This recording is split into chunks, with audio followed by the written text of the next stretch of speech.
PSP PSP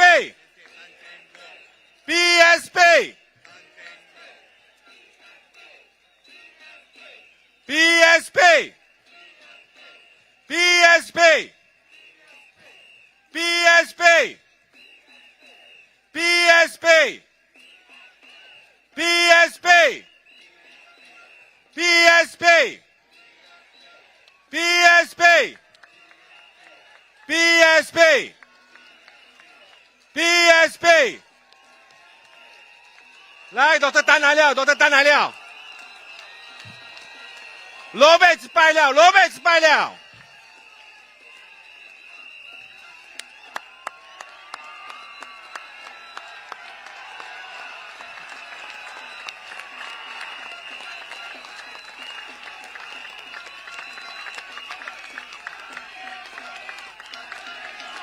丹Cheng Bock丹Cheng Bock丹Cheng Bock丹Cheng Bock丹Cheng Bock丹Cheng Bock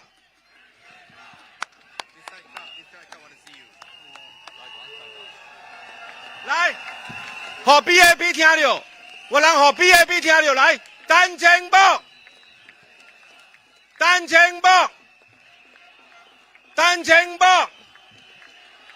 單青博，單青博，單青博，單青博，單青博。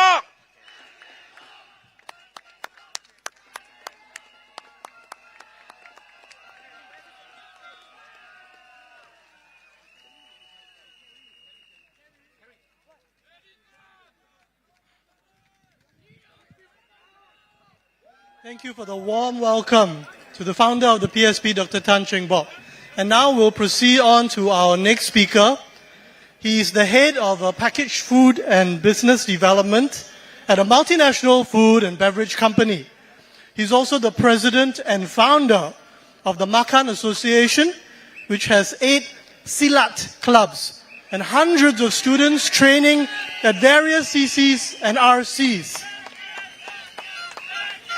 Please put your hands together and welcome the candidate for West Coast, Jurong West, GRC, Mr. Sunonny Ismail.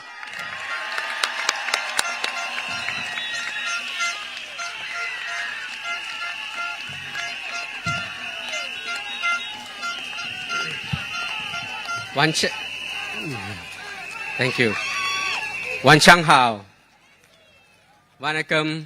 Salam sejahtera. Good evening to all of you. Welcome, Dr. Cheng Bock.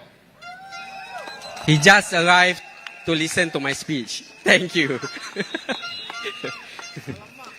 My name is Sunonny Ismail, but you can call me Lucky. And come 3rd May, if not the 4th of May, I hope the PSP will be super lucky.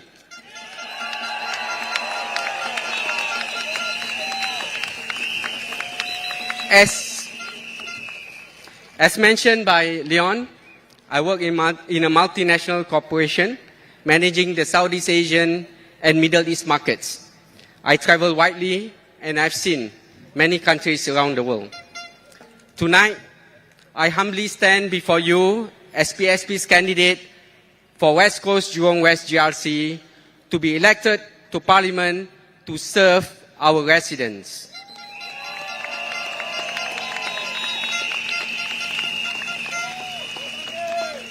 Some say the PAP has become arrogant.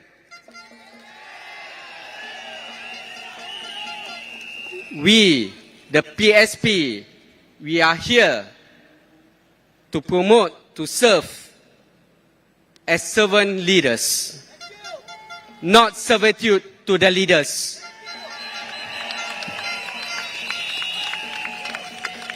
As Singaporeans, regardless of race, language, religion, socio-economic background, we are here in this country as one united people.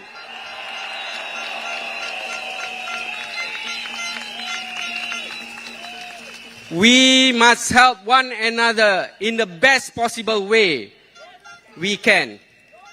We must send a clear message to the PAP that we vote as one united people.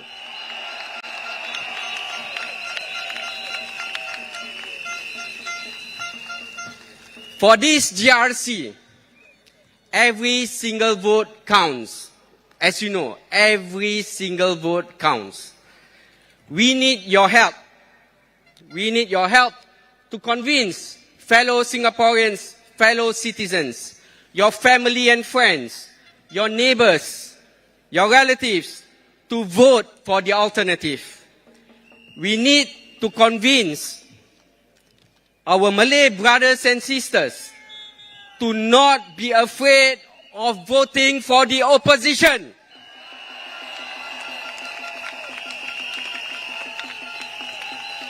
We need to convince our Malay brothers and sisters to vote for PSP. It is in this context that I seek your permission to address our Malay audience in Malay. to share with our Malay community on how we can uplift ourselves so that we can move up the socio-economic ladder beyond the PAP's failed policies.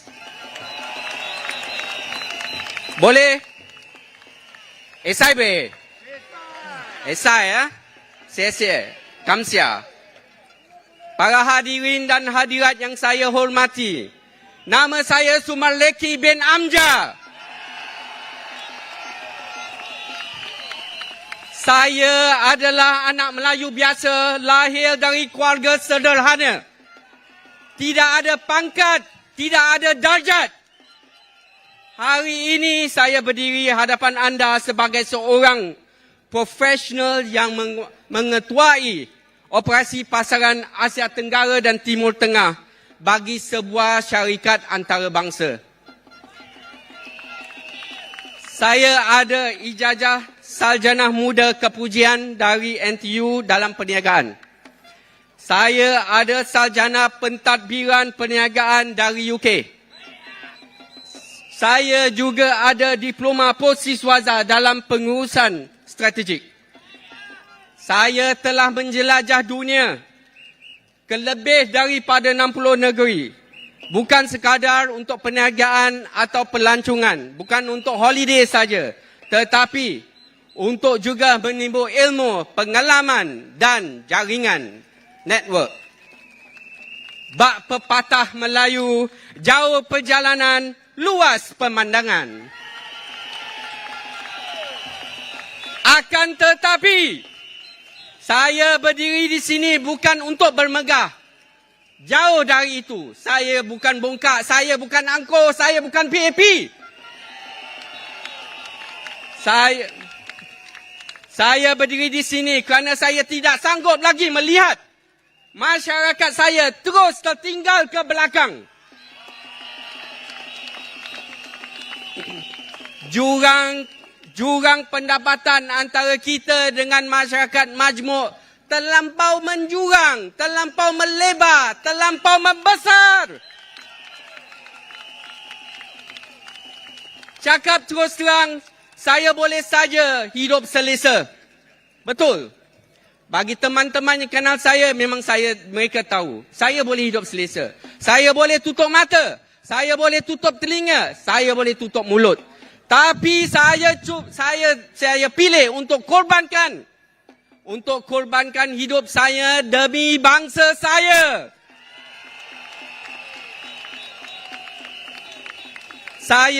Saya ambil risiko untuk menyertai politik, apatah lagi politik pembangkang. Tapi inilah pengorbanan yang saya sanggup lakukan, harus lakukan. Kerana saya cintakan masyarakat saya, masyarakat Singapura.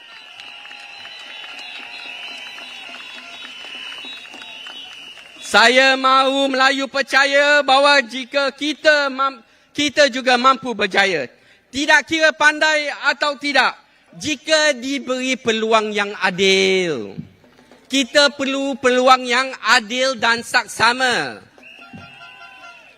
Saya bukan luar biasa. Banyak lagi yang berkebolehan. Tapi mereka tidak mahu step forward.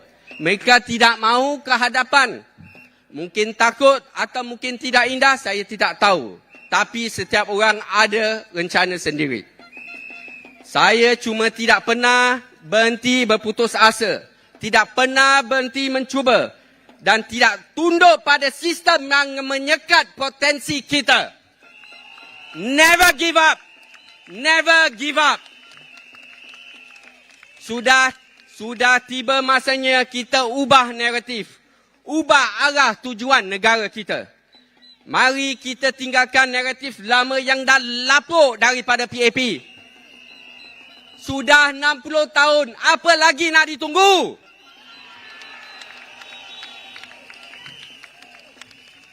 Kita bukanlah masyarakat yang lemah.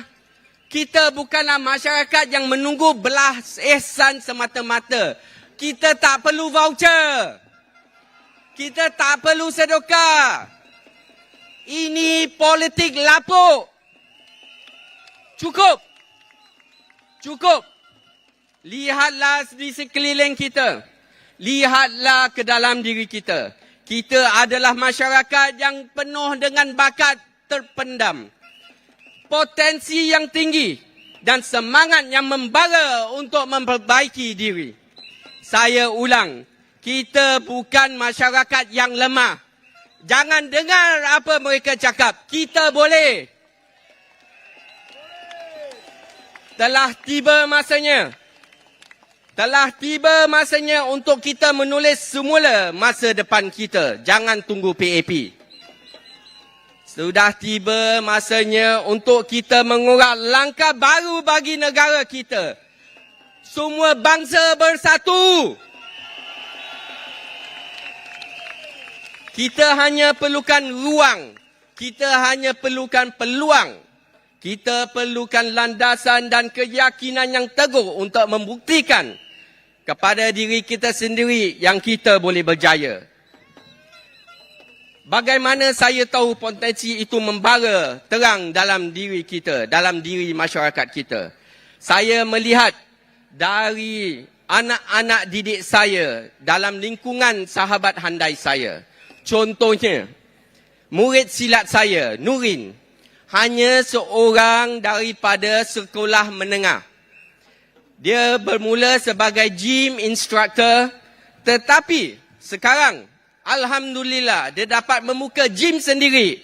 Bukan hanya di Singapura, tetapi juga di KL, di Kuala Lumpur. Inilah minda masyarakat Melayu baru, meneroka ke pasaran rantauan ke Malaysia dan selainnya. Contoh lagi baik. Saya ada contoh lagi baik. For the Chinese, please don't mind me speaking in Malay. Ya. I just need to encourage them to vote for us.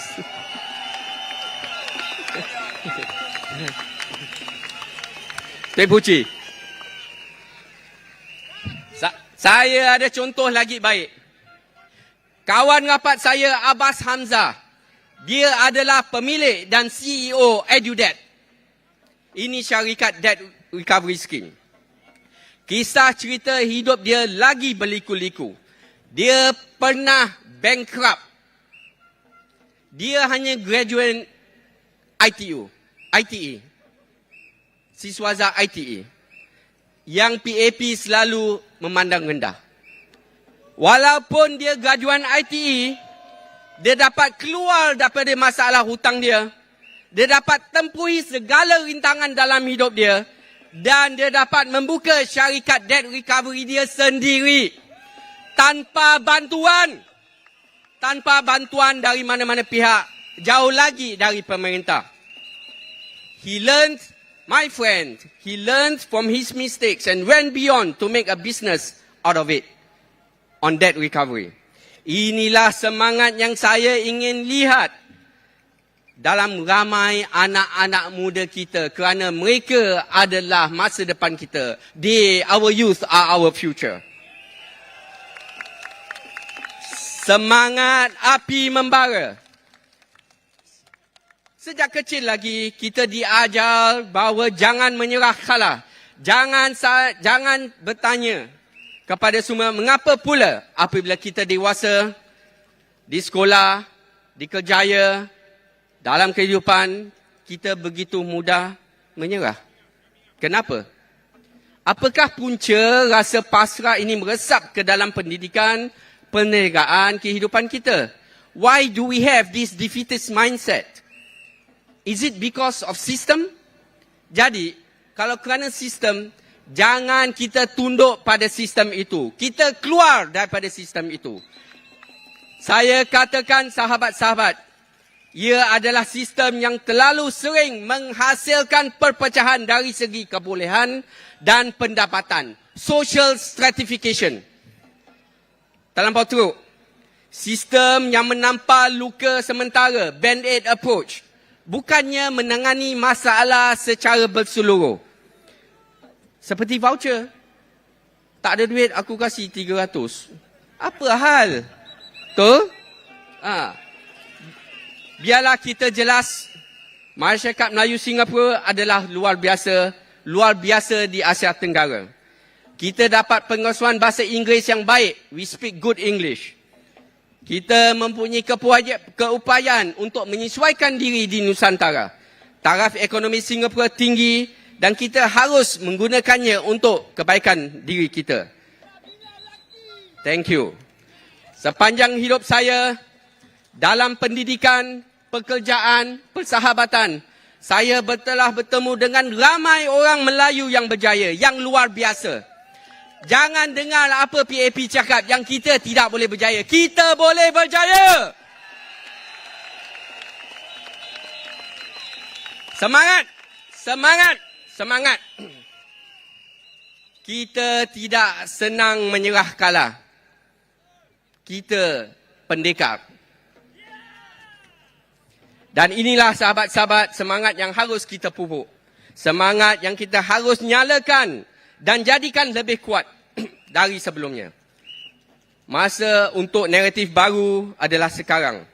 Masa untuk merebut potensi adalah sekarang. Masa untuk bangkit adalah sekarang.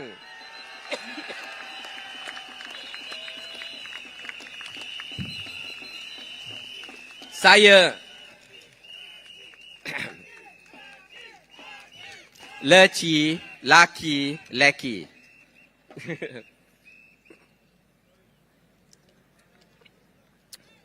Saya bukan berdiri di sini untuk omong kosong, bukan untuk sembang. Saya ada cadangan untuk masyarakat kita. Saya ada cadangan untuk masyarakat kita. Apa cadangan-cadangan PAP Melayu lain yang tak dapat fikirkan. Kita ada 3 fokus utama. Saya ada 3 P. Bandingkan saya dengan PAP MP yang lain, ya. 3 P. Kita perlukan peluang, kita perlukan pendidikan, kita perlukan permodalan. Peluang. Yang pertama, kita perlu pastikan graduan Melayu diberi peluang pekerjaan yang adil dan saksama, khususnya dalam pasukan beruniform.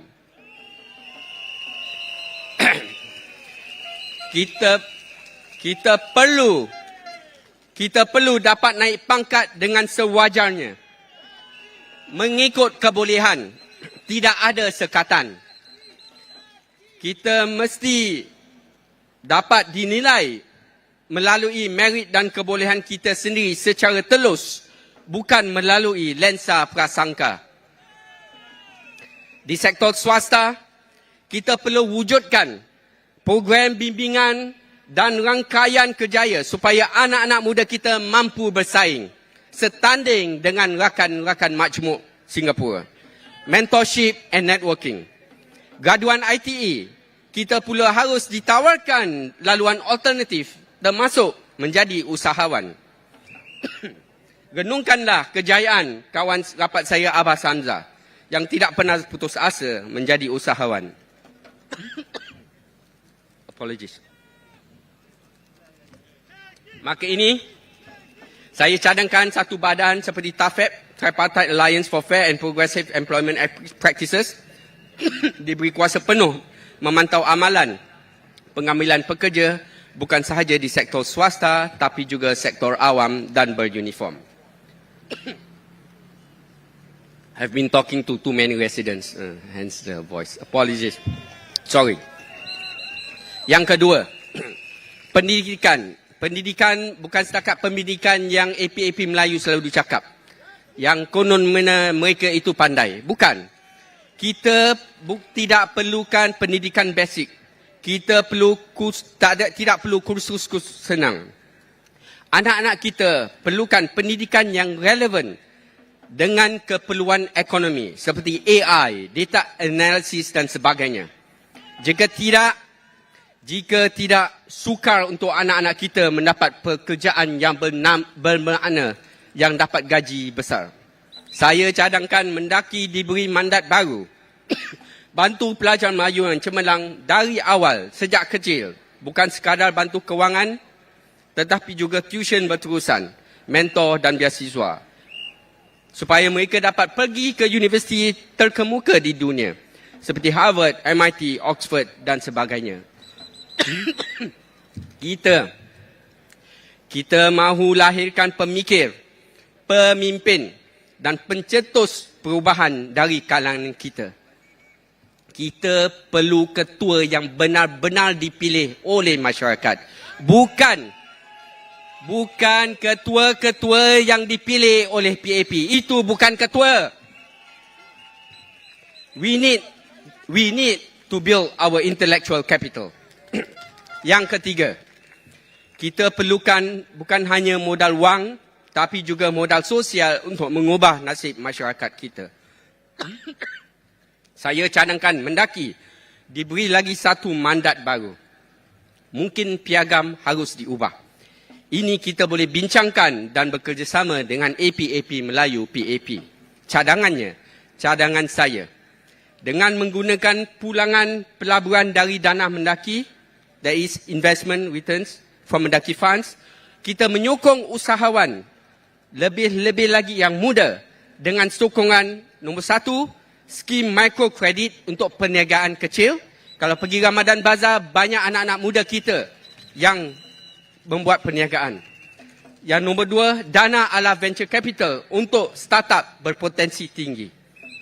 Ini dapat membantu anak-anak kita berkembang ke Nusantara. Saudara-saudari sekalian, saya tidak berjanji bulan dan bintang. Tapi saya berjanji, saya tidak akan sombong. Saya tidak akan tidur di parlimen.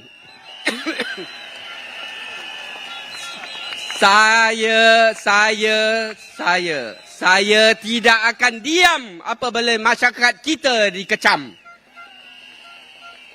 Kita ada maruah. Dengan itu, sahabat-sahabat Melayu, sahabat-sahabat kita, ingatlah, undi anda adalah rahsia, jangan takut dengan PAP. Kita perlu undi sebagai satu kaum masyarakat Singapura.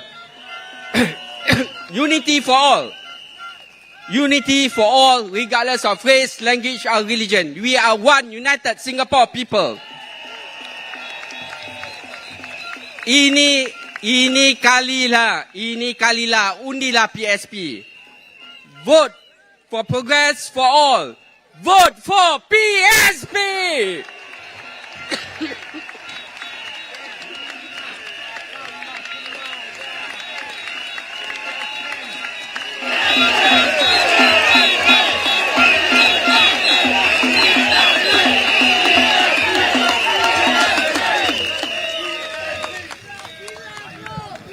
Terima kasih, Leki. Ladies and gentlemen, our next speaker was an overseas merit scholarship recipient who studied at the University of Cambridge. She worked in the administrative service of the civil service before leaving to start a chain of private education centers with her husband, Tony. She was our non-constituency member of parliament in the last parliament and brought up many issues that touch your lives, such as the cost of living, housing, education, and good governance. Please welcome the one and only Hazel Poa.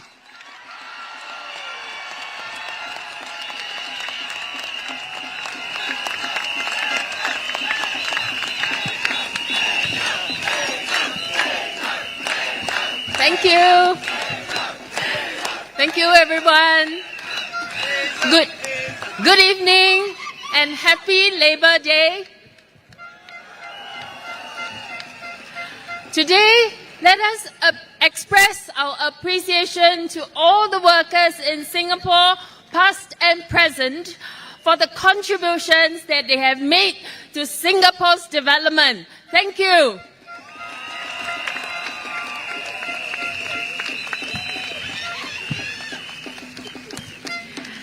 Thank you for coming to our final rally tonight. My husband is here. Okay, first, let me deal with some unfinished business from the campaign. And that is relating to the harassment incident involving PAP and PSP volunteers in Bukit Gombak on 4th January 2025, which our volunteers have started to call Gombak Gate. Now, more than a month ago, we have been informed by police that their investigations have been completed and they have handed over their investigation results to the Attorney General's chambers. 5 days ago, at our rally at Bukit Gombak, I called on the government to release the result of the police investigation.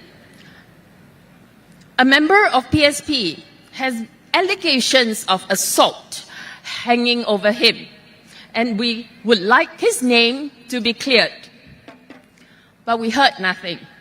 So at yesterday's media interview, I again asked for the result of the investigation. Tonight is the last day for campaigning, and we have still heard nothing.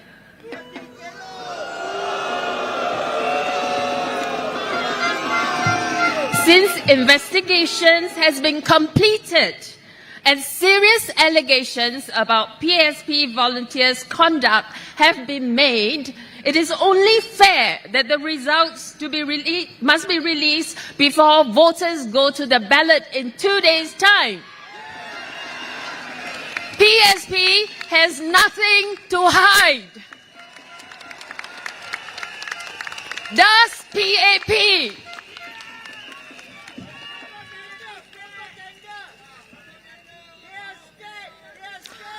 If we still hear nothing from the police or AGC, dear Singaporeans, we will have to ask you to draw your own conclusions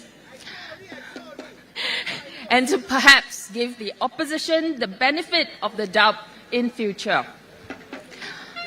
If PAP had not made allegations of slapping that they were unable to substantiate, if it had merely been allegations of who started the misbehavior, I think that this situation for PSP will be a lot murkier.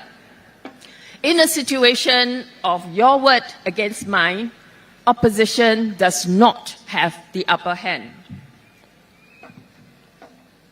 In the last 2 days, there have been reports that plans to disrupt a PSP walkabout in Taman Jurong were discussed in a WhatsApp group linked to grassroots volunteers supporting PAP candidate Sean Huang.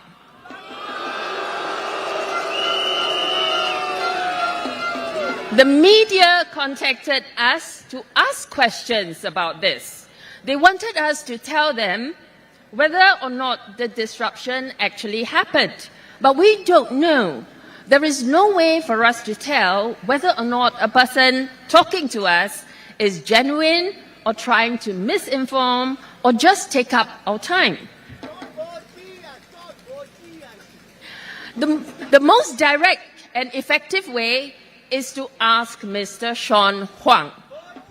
So here, I would like to ask Mr. Sean Huang to please clarify for the media and the public whether or not it is true that his volunteers planned to disrupt PSP's outreach in Taman Jurong and whether it was executed. Since the first generation leaders, PAP has always prided itself in the integrity of their politicians. I hope that this pride is warranted and can be upheld. Next, I would like to talk about an issue that is close to our hearts: housing. Minister Desmond Lee has been the Minister for National Development since the last general election in 2020. What has been his track record? Minister Desmond Lee has claimed that PSP makes assertions with little regard for facts. So let me present the facts and figures to West Coast, Jurong West voters and all Singaporeans. Over the 5-year period from 2021 to 2025, HDB launched over 100,000 flats, or an average of 20,000 flats per year. Minister Desmond Lee has declared that the delays due to the pandemic had all been cleared, and that in the next 2 years, from 2026 to 2027, about 15,000 flats will be built. Is this enough? Let us look at the number of marriages in Singapore. There are about 24,000 citizen marriages in Singapore every year. How can 15,000 new flats cater to 24,000 marriages? Does somebody need math lessons? On top of that, we have about 20,000 new citizens every year. Those unable to get a BTO flat will be pushed towards the resale market, contributing to higher and higher resale prices. Do you really think the PAP is incapable of building more flats? 40 years ago, from 1981 to 1985, HDB built 189,000 flats. That's an average of 38,000 flats a year. Now the government has a lot more resources than it did in 1980s. Do you think it cannot build more than 15,000 flats? This is less than half the number they were building back in the 80s. Now, for argument's sake, if we accept that the government is unable to build more than 15,000 flats a year, then don't you think that they shouldn't be bringing in so many new citizens every year and add on to our housing demand? The duty of any government should always be to its own citizens first. And housing is a fundamental need. The government must always meet the housing needs of its citizens first. Either they build more flats or they slow down the intake of new citizens. Isn't that logical?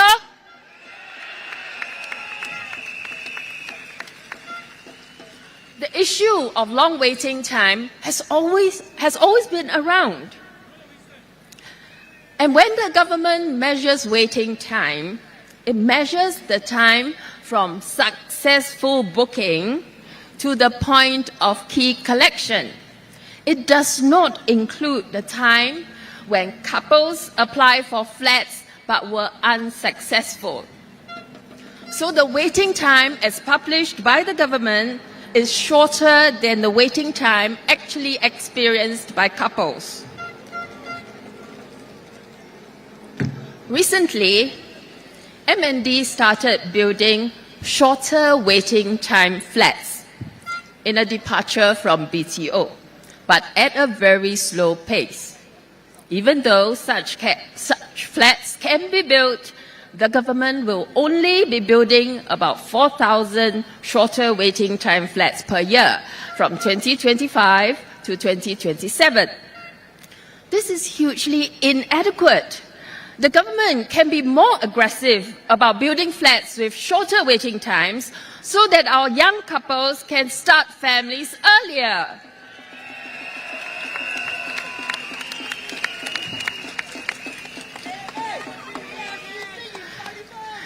Enough about supplies, let's talk prices. Minister Desmond Lee has been assuring Singaporeans that HDB flats are affordable.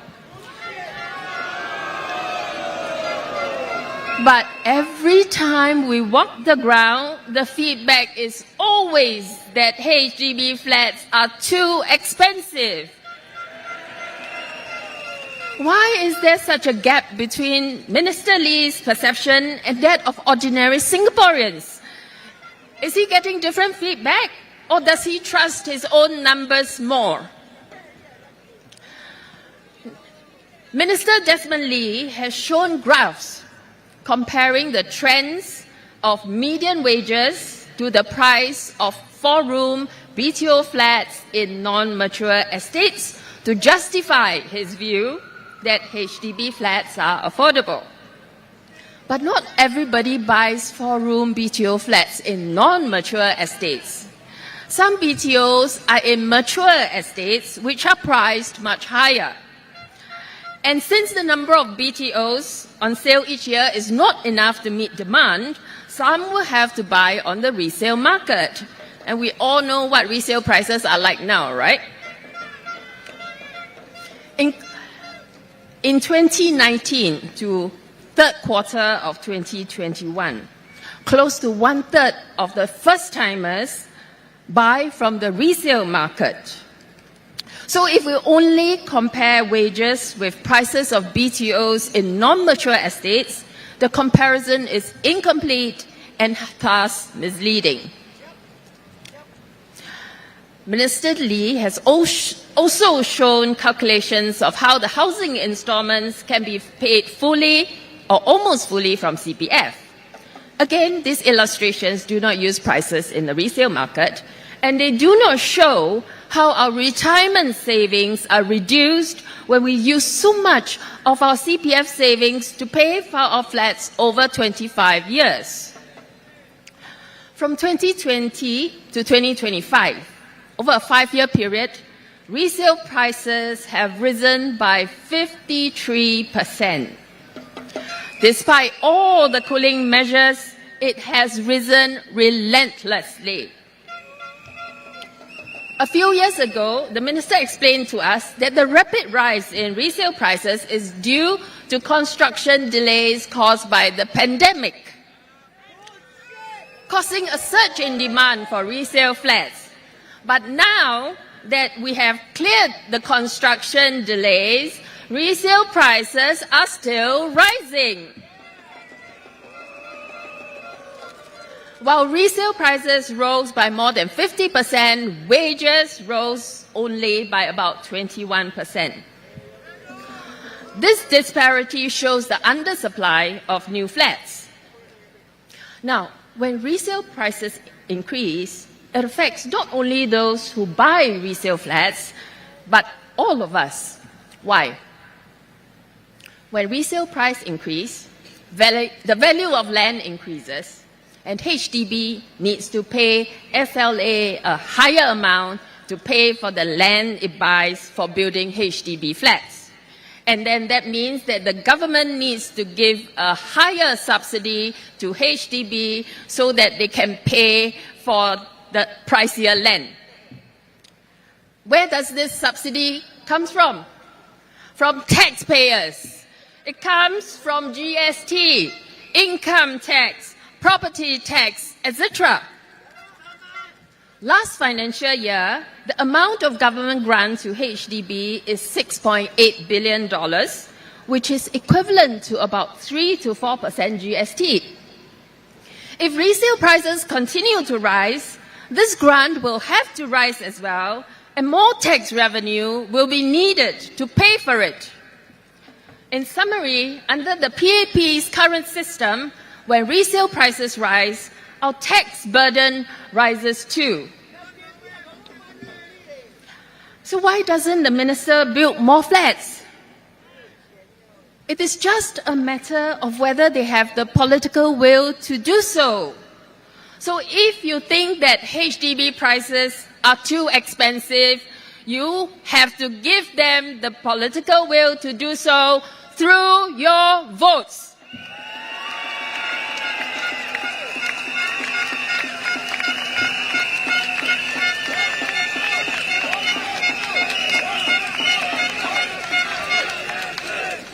If Minister Lee believes in his numbers, then you have to give him new numbers in reduced votes.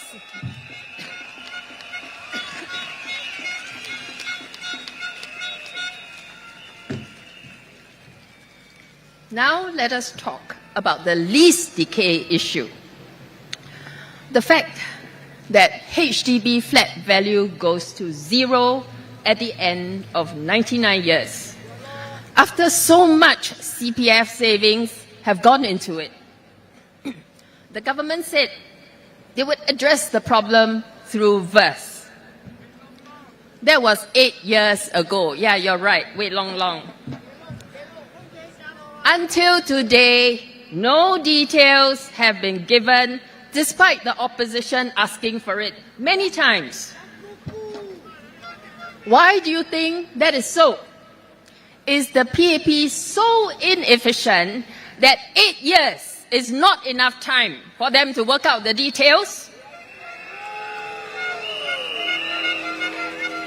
Or is it because PAP thinks that the voters are not going to like it? When PSP proposed our affordable home scheme, where buyers of new flats are not charged the land cost unless and until they sell the flat on the resale market, PAP claimed that our proposal is a raid on the reserves. I tried to reason with them in Parliament. I said, since the land returns to government after 99 years, there is no loss in reserves after 99 years. So how can this be a raid on the reserves? They replied that it is a raid on reserves because the law defines it so.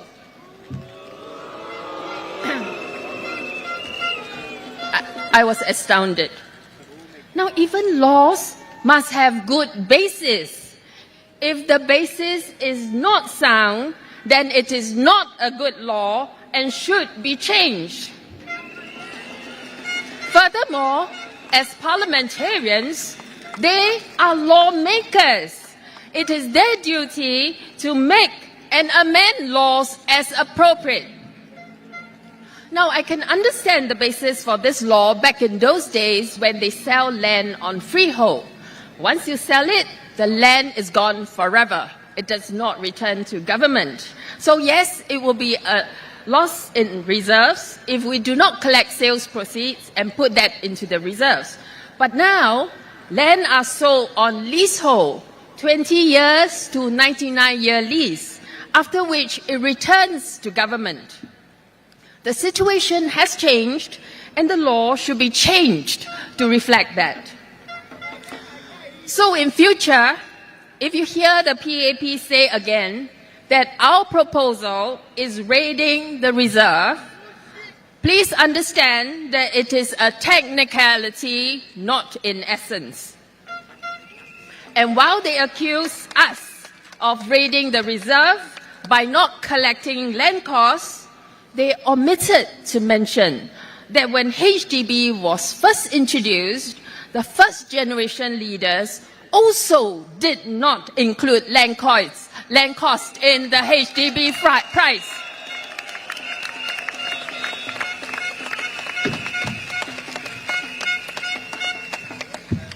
Now, PAP also said that if you vote for opposition, they could lose ministers. But look at Minister Ong Ye Kong. He lost in GE2011 in Aljunied GRC, but he was brought back at the next election through a different GRC.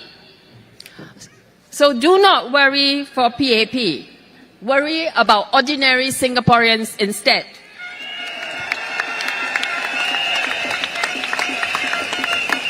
Now, on nomination day, PSP candidates invited our opponents to a debate on national policies. However, Minister Lee declined to engage us and instead wanted to focus on local plans. Now, what does this really mean? It means that they would rather you care more about the half-price grocery shopping in Boon Lay than in PSP's proposal for basic necessities to be exempted from GST for all Singaporeans. It means that they would rather you care more about the $3 meal vending machine in Nanyang than in PSP's proposal to lower food prices in all hawker centres for all Singaporeans. It means that they would rather you care more about the home improvement programs in this constituency than in PSP's proposal to lower HDB flat prices for all Singaporeans. They talk about the importance of unity in times of uncertainty. But is this unity if we only care about our own gains, but not about what happens to other Singaporeans? Unity is us, Singaporeans, caring about all Singaporeans and looking out for all Singaporeans. That is what unity is all about. It is definitely not about 100% PAP in Parliament.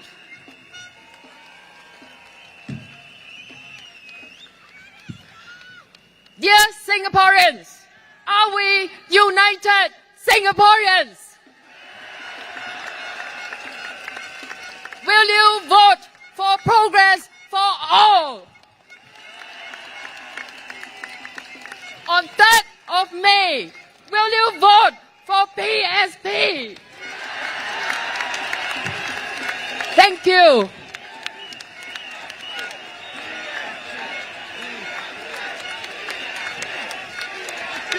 PSP. Ladies and gentlemen, our next speaker was also an Overseas Merit Scholarship recipient.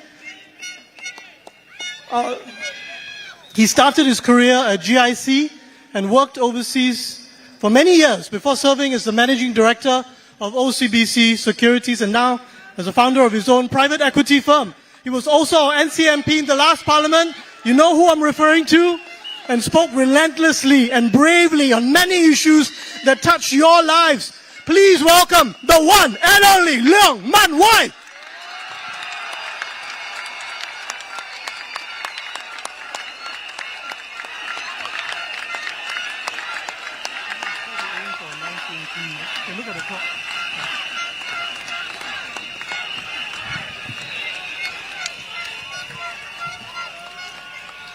Good evening, fellow Singaporeans and residents of the West Coast, Jurong West, GRC.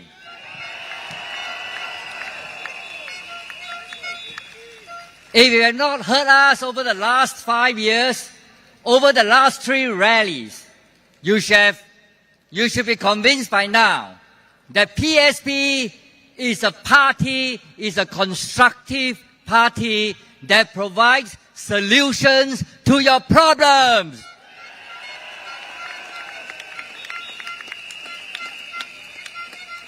And today, through Stephanie, we have also presented to you our vision for the future.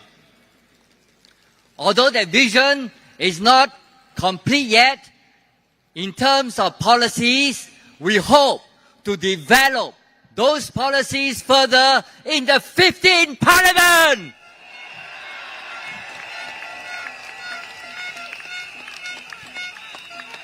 Before I go on, let me say a few words in Mandarin to summarize the things that Hazel has said. 各位西海岸预览系的选民，大家晚上好。后天你将会去投票。9天以来，我们还有其他反对党以及社会上的知名人士，问了行动党很多难题。我们挑战李志胜部长和他的团队来跟我们辩论政策，他婉拒了，他不敢来。我和我的同事在群众大会和走访选民时，提出了不少房价和主物政策相关的问题。部长昨天发表了一个声明，他说主务的课题已经在国会充分的辩论过了。他说市场会稳定下来，我们能够提供更多负担得起的主务，但是事实真的是这样吗？我想请大家一起审视李资深部长5年来的记录。在他担任国家发展部长期间，转售主物价格上涨了50%，但是工资只上涨了21%。最近5年，街务局每年平均推出大约2万个新主务单位。未来3年，行动党只说他们会推出超过5万个新主务单位，这其实比最近5年的供应来得少。2018年，政府承诺会推出 VERS 来解决主务房期归零的问题。过了8年，部长还在说这个问题还需要仔细研究。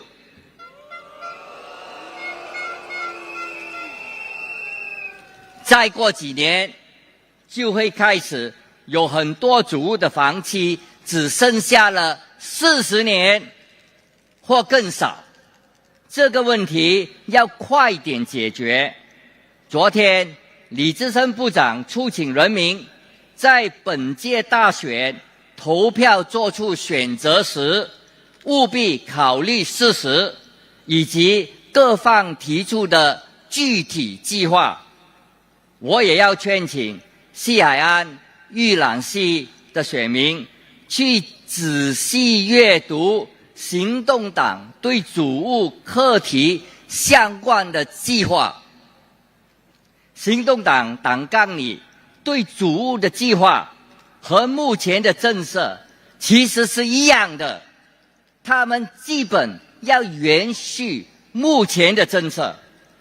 目前的政策的后果是转售主物价格高涨，年轻人要等很久才能拿到 BTO 主物。我们的下一代为了买房子，耗尽了他们的公积金储蓄，这是你们想要的吗？西海岸玉兰溪的选民，请不要继续给行动党开空头支票。我们前进党的党纲里有很多详细的计划，能帮助减轻年轻人买房的负担，给他们更多住房的选择。为了我们的下一代，请在星期六投前进党一票。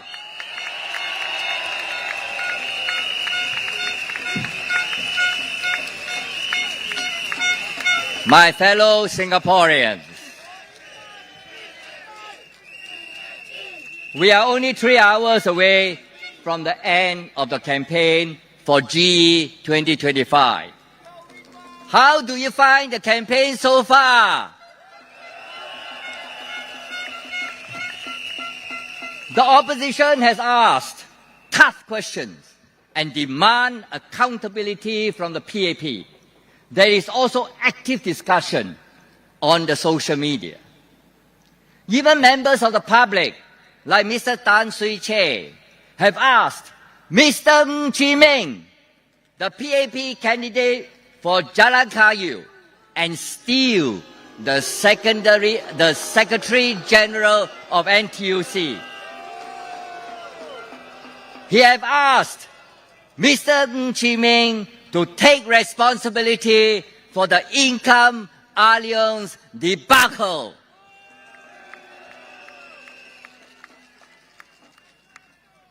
Yet, what has been the PAP response so far from all these queries and questions from the public?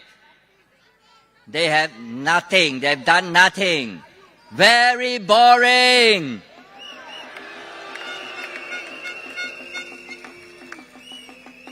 The PAP responses so far reminded me of my parliamentary experience in the last 5 years. In Parliament, the opposition can put up their arguments. They can also ask questions. But the government will stick to its script, which does not reply directly to the arguments or questions. During the campaign so far, the PAP has basically stuck to the same approach.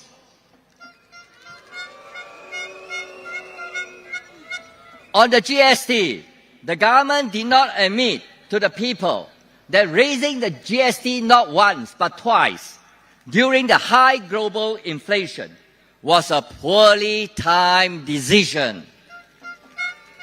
It also did not mention the increase in the burden on the middle-class Singaporeans who pay for 40% of the GST revenue.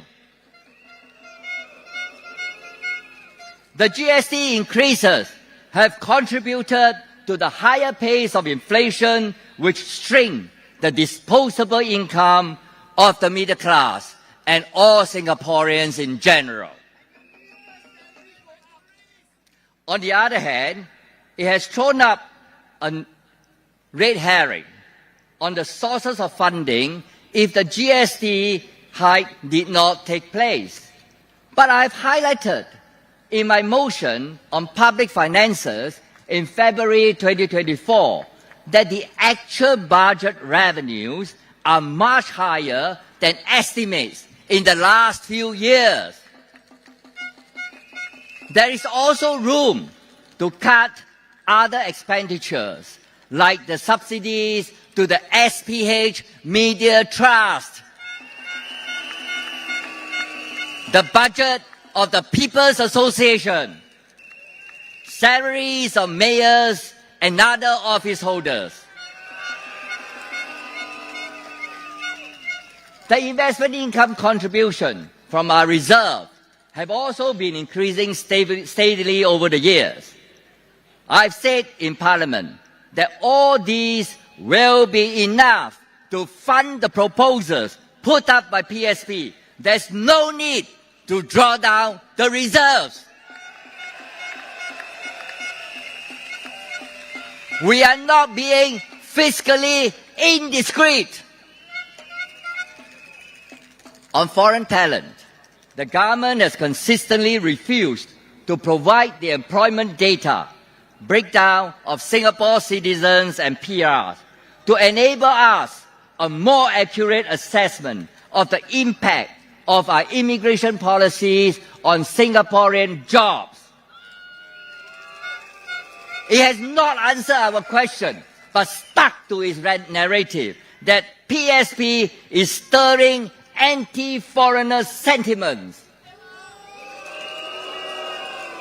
And just 2 days ago, SM Teo Chee Hean said it again.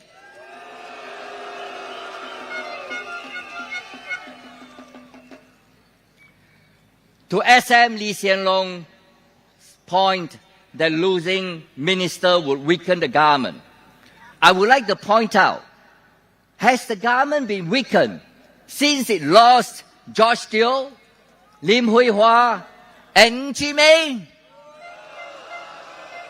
Could a weak government has raised GST during high inflation? Could a weak government have passed laws like POFMA and FICA?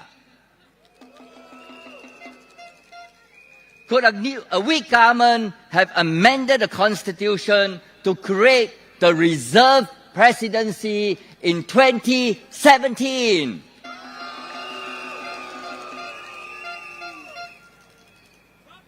The PAP government will not be weakened if they lose a few ministers. Because the opposition will come in and provide more ideas.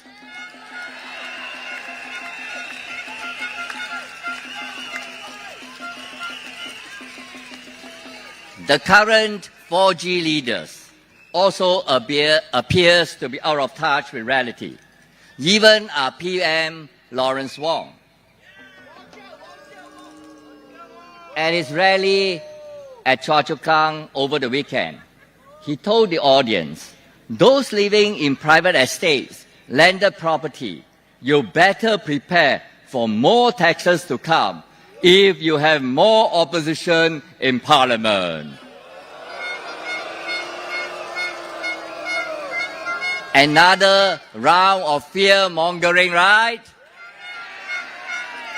Has he forgotten that it is the PAP that has been consistently raising taxes on the people, whether or not there is more opposition in Parliament?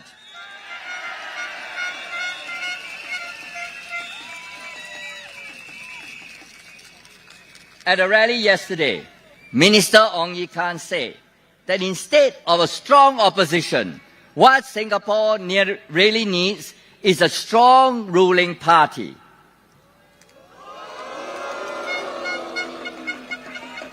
But these are not mutually exclusive. Singapore can have both a strong ruling party and a strong opposition. Singaporeans are aware that more opposition is needed. The minister is simply out of touch. Strengthen the opposition by voting in PSP candidates on Saturday.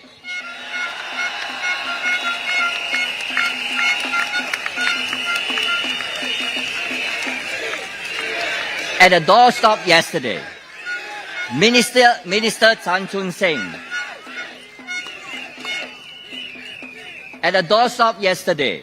Minister Chan Chun Sing said that a leader is one who will be the first to take responsibility and last to claim credit.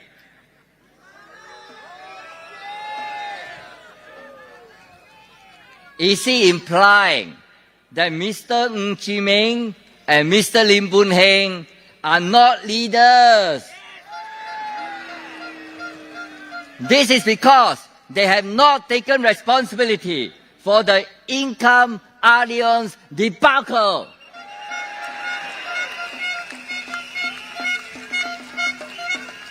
When we asked Minister Desmond Lee and his team to debate with us on policy, especially public housing, what did he say? Oh, we should focus on local issues. Like other ministers, Minister Desmond Lee is also avoiding debate and sticking to the old script.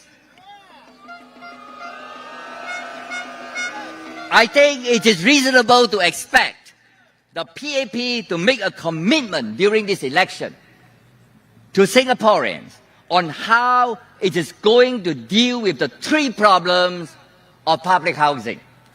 They are high BTO and resale prices. 2, long waiting time for BTO. And 3, the lease decay problem. But the PAP has given no such commitment. Don't you think it's fair that the government, wanting a strong mandate, should commit itself? What is it going to do to improve public housing as one of the key policies? The government may say that it had implemented this or that measure, but have the three problems been resolved? No. Singaporeans should assess Minister Desmond Lee based on whether he has concrete solutions to the three problems. He has not announced any so far. On the other hand, PSP has already provided solution to these three problems through our no land cost scheme and quality rental apartments scheme for younger Singaporeans.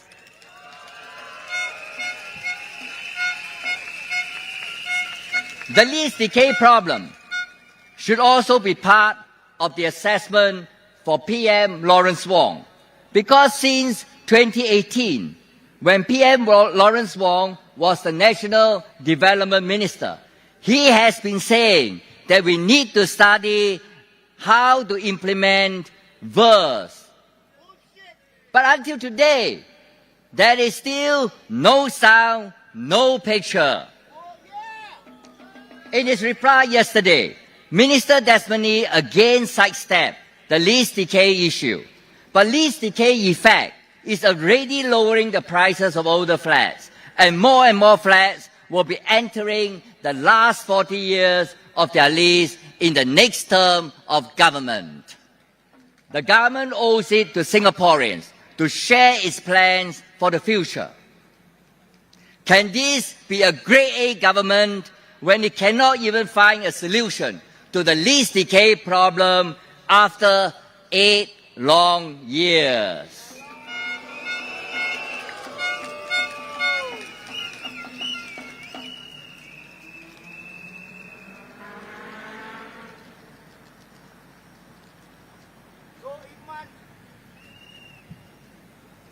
The PAP wants you to think about local issues. But the PAP's track record on local issues in the western part of Singapore is also questionable relative to the development in the eastern part of Singapore. One Bukit Gombak resident told me the other day at Bukit Gombak station that the neighborhood has not changed much since the days of the STP's MP, Mr. Ling Hao Dong, which was some 30 years ago. In Jurong Spring, which Minister Desmond Lee was PM from 2011 to 2020, I was surprised to find what I call pigeonhole elevators at many of the older HDB blocks.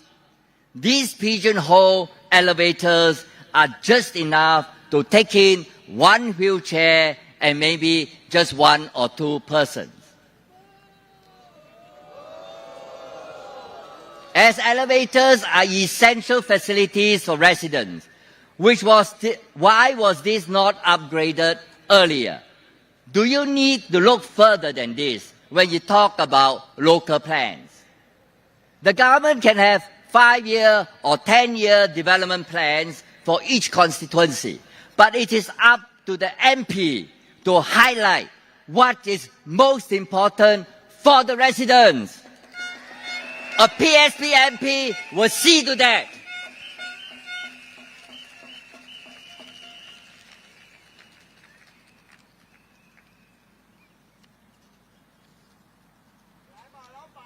West Coast, Jurong West residents, please consider carefully and think about who you want to represent you and speak up for you in Parliament.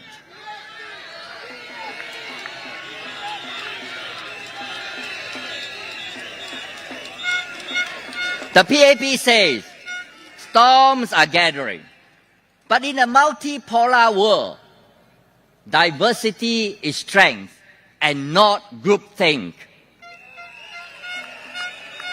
Accordingly, more opposition is what we need and not an overly domineering government. A losing PAP candidate can still be appointed as the local grassroots advisors by the People's Association.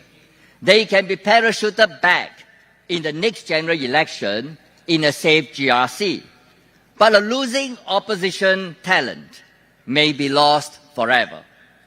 West Coast residents, we are very thankful for your strong support in 2020, so that Hazel and I could represent you as NCMPs in the last Parliament.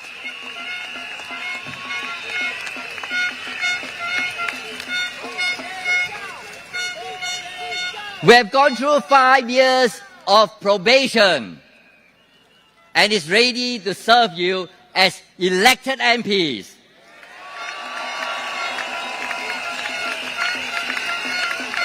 To be your voice in Parliament on both national and local issues.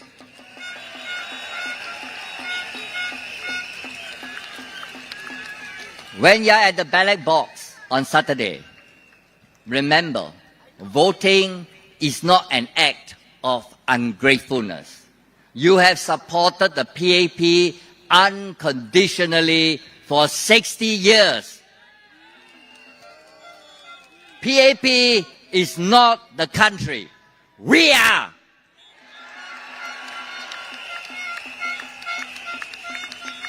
Your vote for the opposition is about renewal. It is about buying insurance for our future survival. Diversity is the best insurance for long-term survival in this changed world.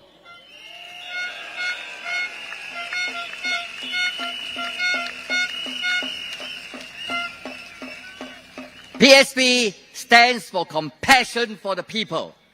Vote for us so that we can fight for more compassionate policies and realize the vision that Stephanie has shared with you just now.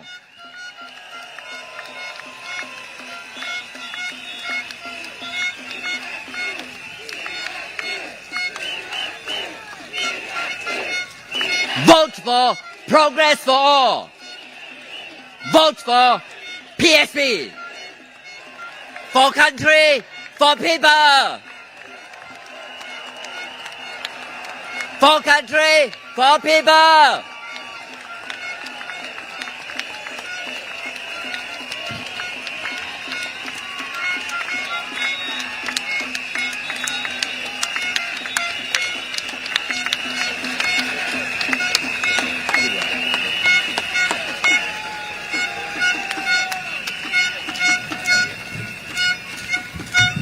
Thank you, Mun Wai. And finally, our last speaker. You know who he is. He's a man who needs no introduction, whose life story has mirrored that of Singapore. Please give a very warm welcome to our founder and chairman, Dr. Cheng Bock.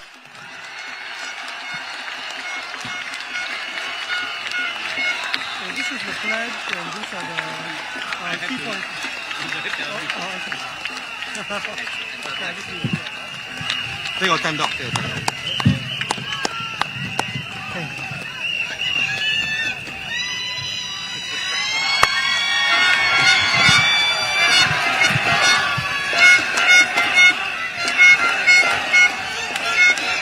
Good evening, friends. Thank you all for coming. Tonight, standing before you, I know this is my last political rally.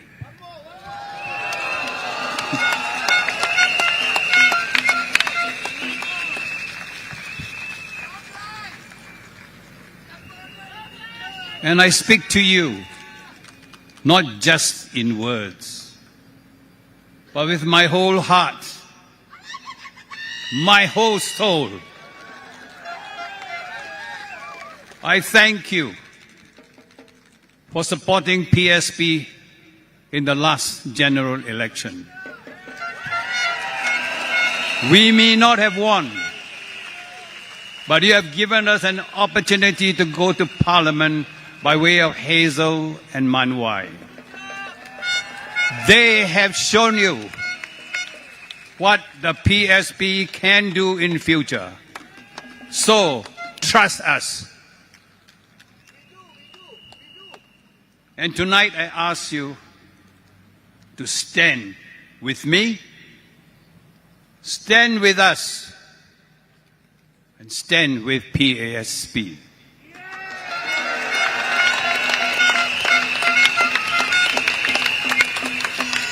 You must remember, standing with us is standing for Singapore's future. That is very simple. This election is not just another election. It is a fight for our future.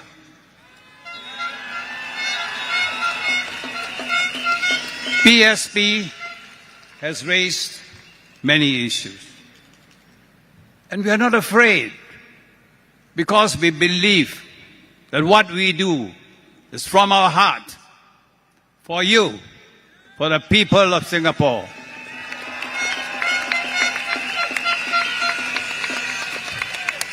And we have looked into how we live, how we work,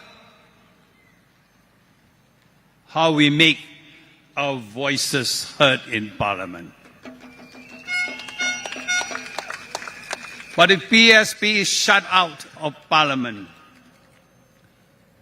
we will hear no voice.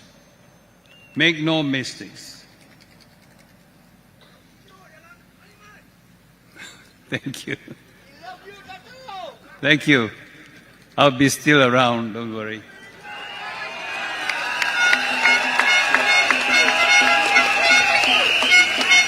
You see, the first point we want to fight for is how Singaporeans live. Now, this is very important. We hear your concerns. High cost of living, jobs, affordable housing, amongst many other issues. And we have put up in Parliament bold and transformative ideas because, as I told you, we are not scared. The affordable housing scheme, mooted by our party, spoken in Parliament, reinforced by Hazel Poa, has been thoroughly studied by our party. But the PEP just push it aside. Let me tell you,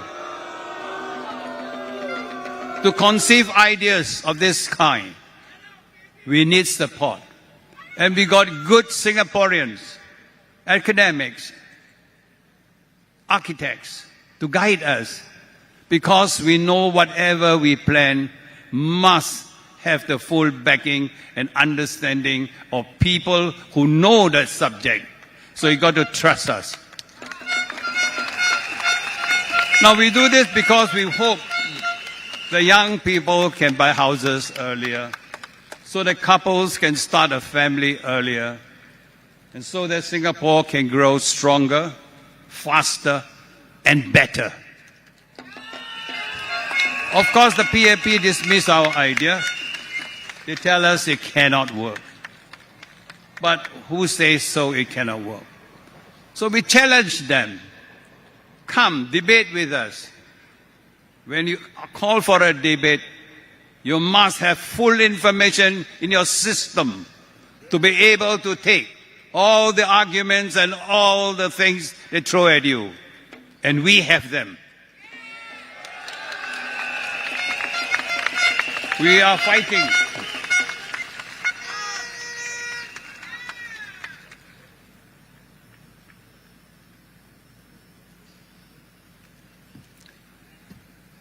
Tonight, as I come in, I was really very, very happy, a little bit emotional. Because at my age, I've never imagined I can come and stand before you and tell you what we can do.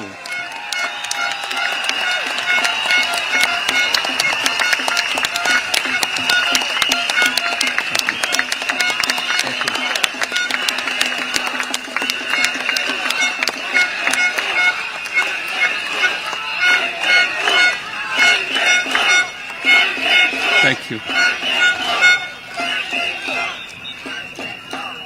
There's something I always worry about, is that the leadership of the PAP has actually not changed. Actually, they are recycling. You know, when you watch the people that is entering into the political arena from the PAP, you get a bit worried because they're either civil servants, army boys, allied government agencies. They're always from the same field. Then you know what is going to happen. You think one way. But we will think many ways.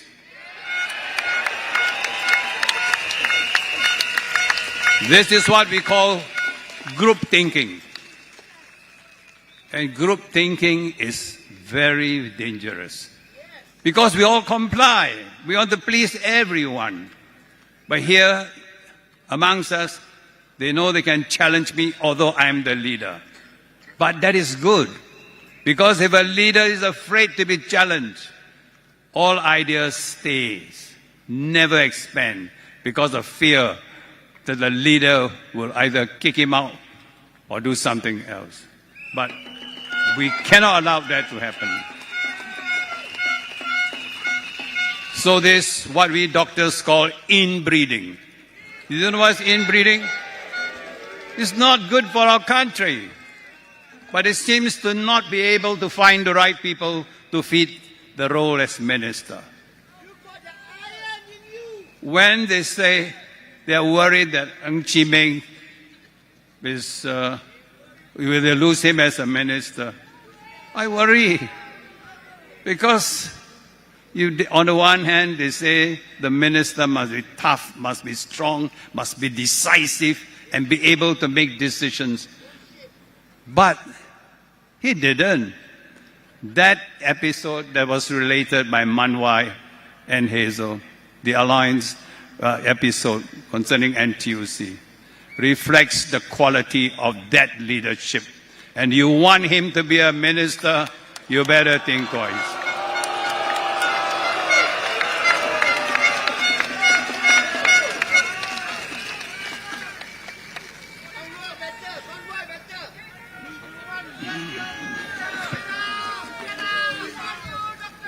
Okay. Actually, the second point we want to fight for actually is how Singaporeans work. Now, PSP stands proudly for the Singaporean worker.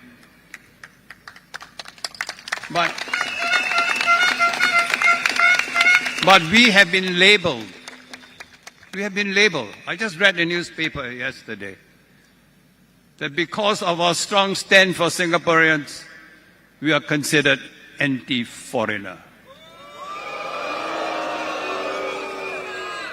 Now let me relate to you an episode many years back when I was an MP in the House. I was your feedback chief. Now they call it REACH. But we don't want to use REACH. Feedback is feedback. What the hell you change? So I announce your feedback chief. I related to the House that I receive a lot of unhappiness and complaints about our PMETs, those working in the professional and many other, the ordinary workers, that they are losing their jobs. So I told Parliament that we must think Singaporean first.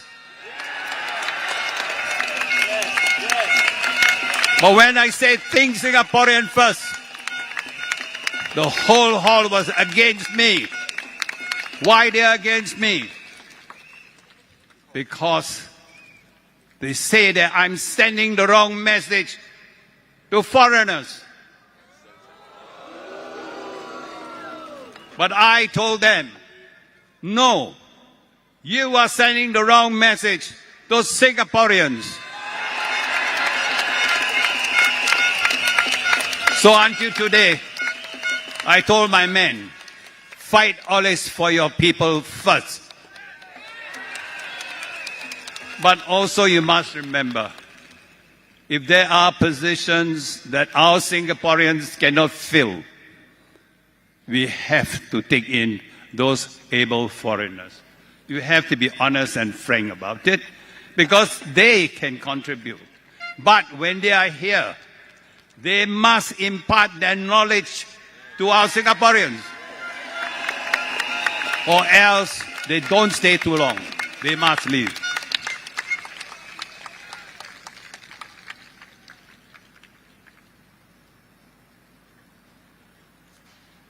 And a few days ago, I read in the newspaper again, Teo Chien said that, yeah, PSP is anti-foreigner.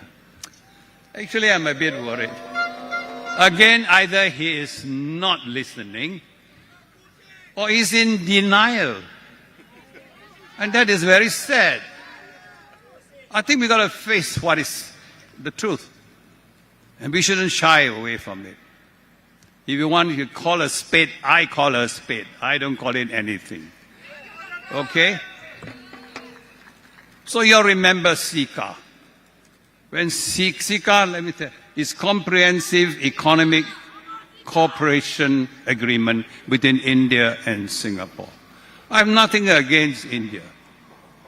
But the agreement, I feel, make us at the losing end.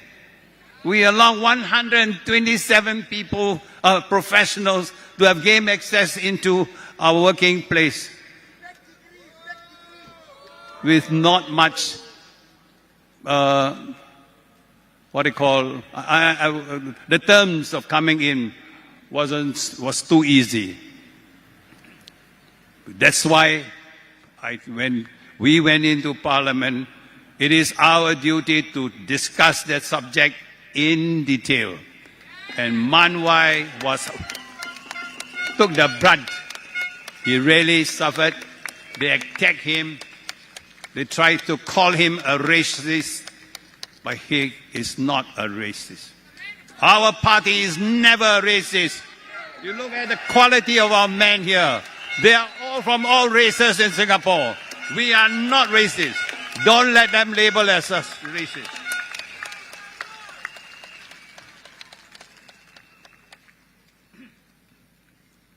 Always, when I tell my members of Parliament in the House, you must speak honestly. And we do something that is not correct, we are prepared to apologize. There's nothing wrong. That is what I call good ethics, good behavior.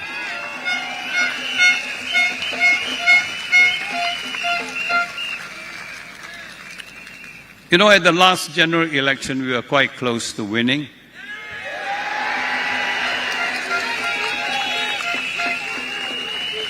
But when the boundaries change took place, they took away 28,000 of our good voters.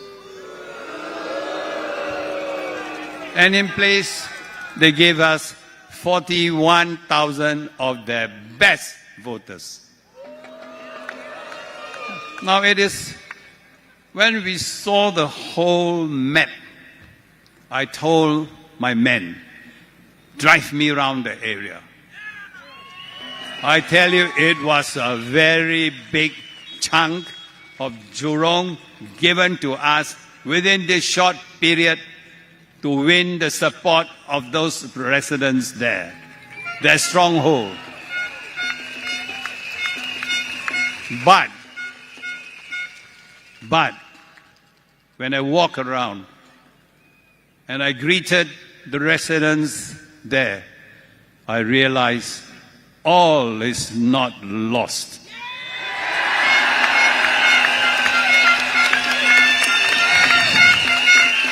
Why is all not lost? Because when I spoke to them, I realized that they were, and me, we came from the same kampong. I was the doctor who looked after that group of people who are resettled together with me to Jurong, to Teck Whye, to Choa Chu Kang, to Boon Lay. So I told my men, don't worry. We have to work hard. We go down to the ground.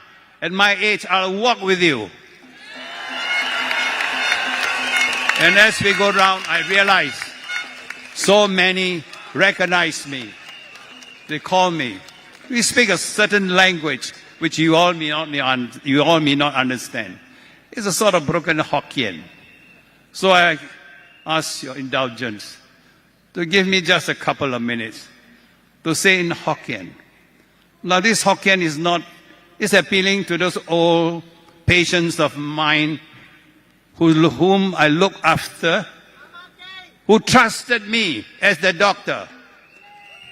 So I want them to see me coming back as part of the family, to look after them, to treat them with a new, to be that member of parliament, I hope. So ladies and gentlemen, let me just say a few in Hokkien. I hope my Hokkien is good enough.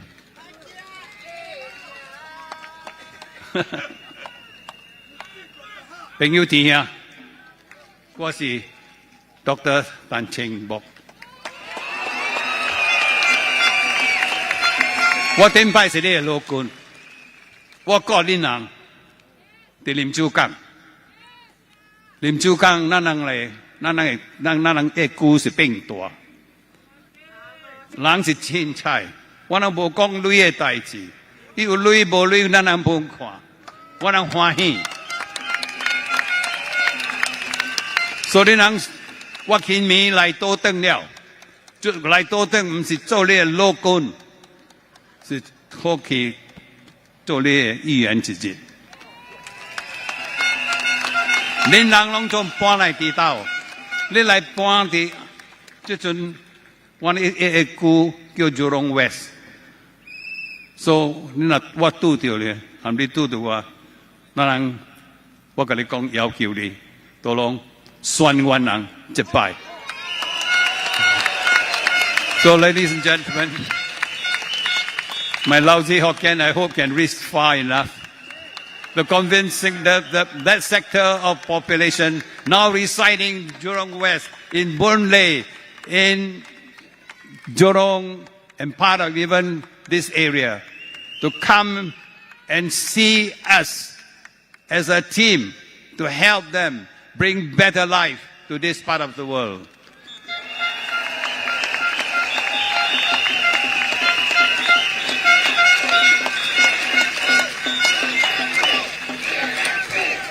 You know, many people, they say, Huan Tui Tong, Bo Liawa. You know Hokkien? Means opposition, no meat, no good. Let me show you the quality of man I'm bringing into the house.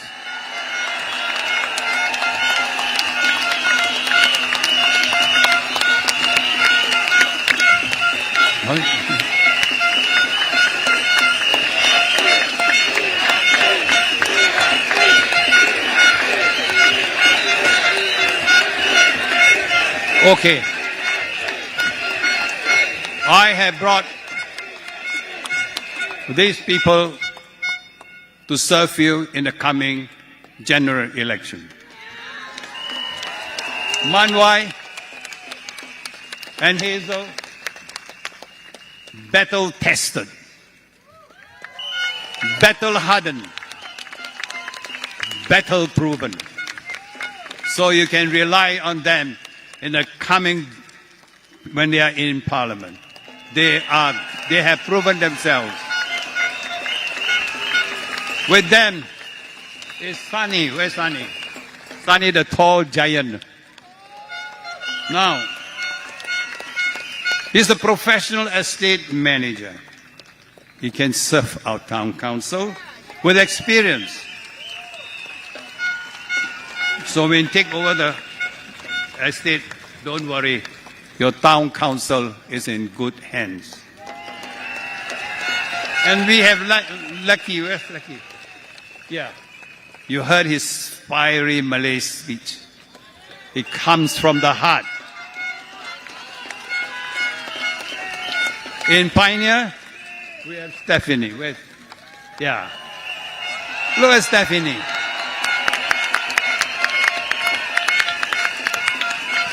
Stephanie is the mother of two. We persuaded her to come out because I saw in her the quality of a woman who can really serve those people in her age group and even older.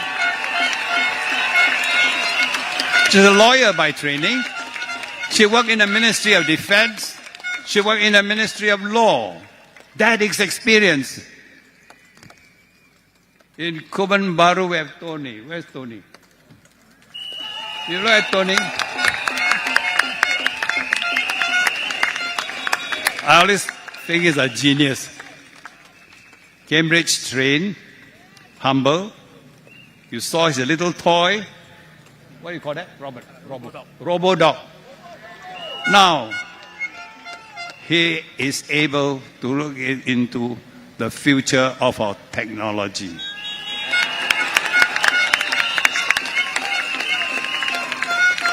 Then in Gombak, we have Harish Pillay. Harish Pillay is another techie man. He was the one who will help Singapore understand what AI really means. Because he's internationally well known in this field.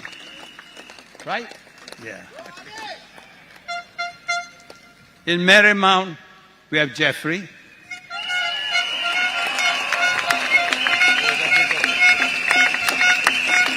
Now, many of you young people are very worried about climate change. Next time you ask him, he knows more about the climate change happening than I think those people in the PAP. But you never know, right? You never know. But that is the truth. He studies the climate and he knows very well.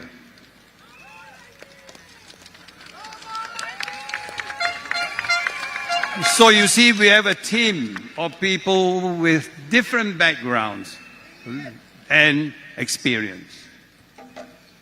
And that's, I told you, is important. There will be no group think. There will be no more inbreeding.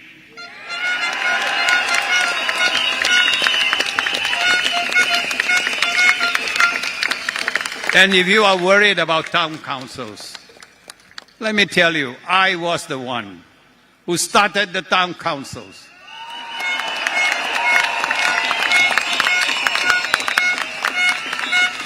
And now, with the backing of Harish and Sunny, your town council will be very well run. You see, when I was the chairman of the town council, I didn't look at how much I got in my bank. I look at how much my men have serviced each flat. That is the criteria.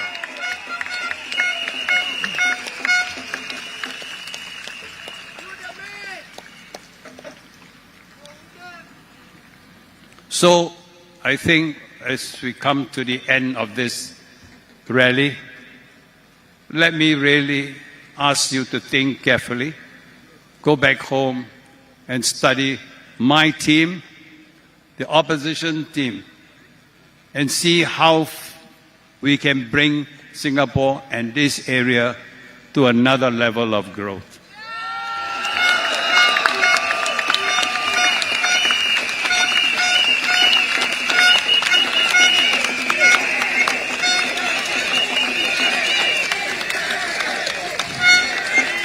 I think it's... What do I do now? It's there. Thank you. Okay, but I thank you all. And I think as a fitting ending, we should recite our pledge. Okay? Where's the flag? Sorry? Sorry.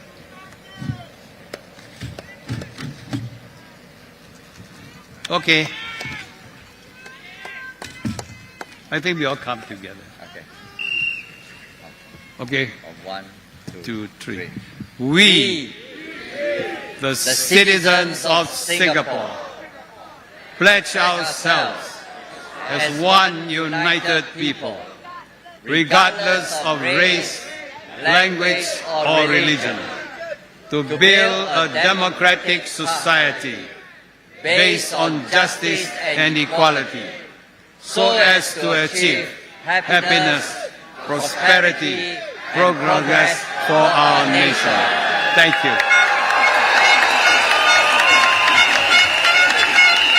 Okay. Thank you again. Thank you. Good night. Drive carefully. Okay. Okay. Go back. On behalf of Progress Singapore Party, we'd like to thank you again for supporting us all these years and also for the last 3 rallies. Thank you. Don't forget how to vote on Saturday.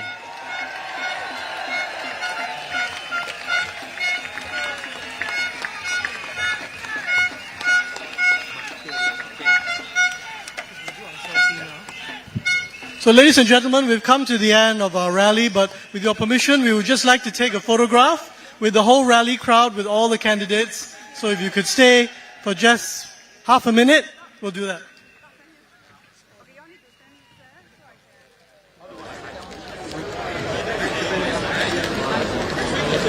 Hey, take my photo,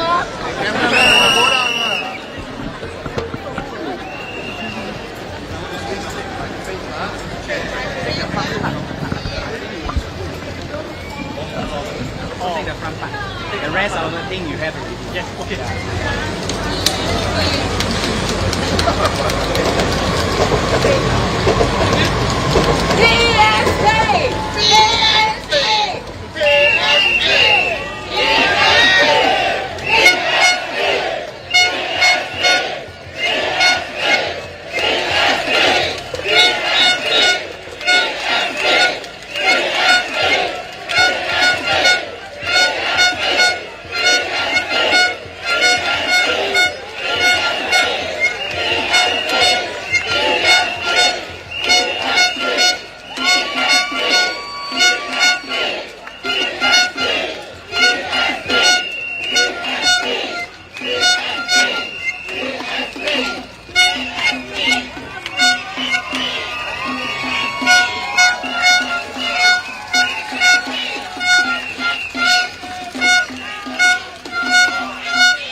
Ladies and gentlemen, thank you so much for coming today.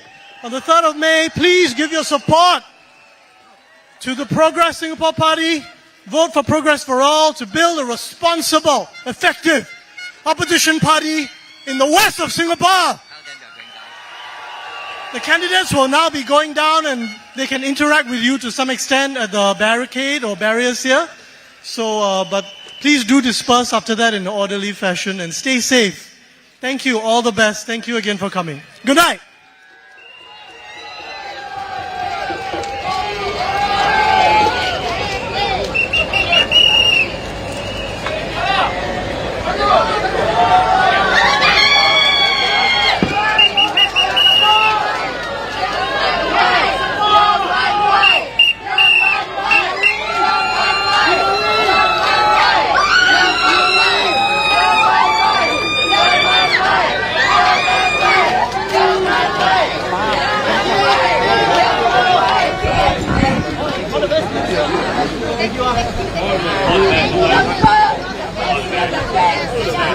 Thank you.